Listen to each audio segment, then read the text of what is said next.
Hello বন্ধুরা, সঞ্চিতাস কিচেনে তোমাদের সকলকে স্বাগত। আজ আমি আবার চলে এসেছি নতুন আরও একটা রেসিপি নিয়ে।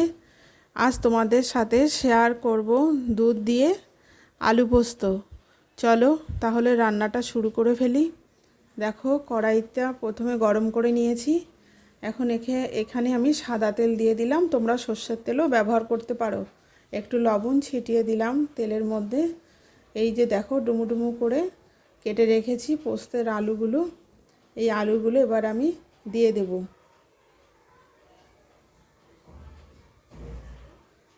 আলুগুলো সব দেখো এক এক করে আমি আলুগুলো সব দিয়ে দিলাম। সব আলু দিয়ে এবার আমি এই আলুটা একটু লাল লাল করে ভেজে নেব। ততক্ষণ আমি আলুটা ভেজে নেব যতক্ষণ না আলুটা লাল লাল হয়। দেখো, আমার এই যে আলুটা ভাজা হয়ে গেছে পুরো লাল লাল করে। দেখো, লাল লাল করে ভেজে নিয়েছি। এইবার আমি এতে দিয়ে দেব হলুদ, তারপরে দেব লবণ।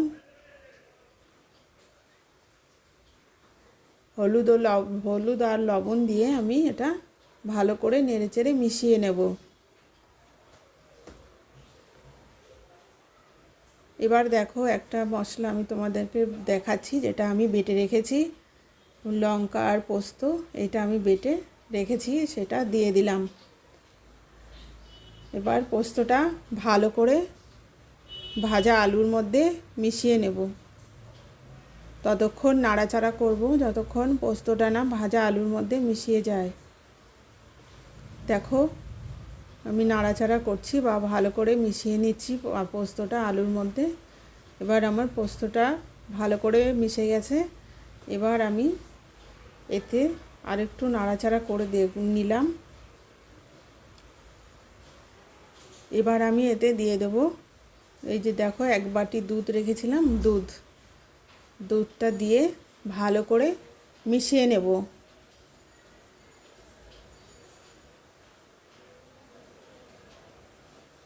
দেখো, ভালো করে মিশানো হয়ে গেছে আমার আলু পোস্তের সাথে দুধটা। এবার আমি এটাকে 5 মিনিটের জন্য ঢাকনা দিয়ে ঢেকে দেব। যখন এই ঢাকনাটা দিয়ে ঢেকে দেব তখন গ্যাসটা আমি একদম সিম করে দেবো, না হলে দুধ দেওয়া আছে তো তলায় নিচে পোড়া লেগে যেতে পারে। দেখো, আমার আলু পোস্ত পুরো রেডি হয়ে গেছে। দুধটাও পুরো টেনে গেছে, একদম ঝুরঝুরে হয়েছে। তোমরা যদি কেউ মনে করো যে একটু গ্রেভি খাবে সেরমভাবেও রাখতে পারো। আমি একটু ঝুরঝুরে করে বানিয়েছি। আমার আলু পোস্ত রেডি। আমি এবার বাটিতে ঢেলে ফেললাম।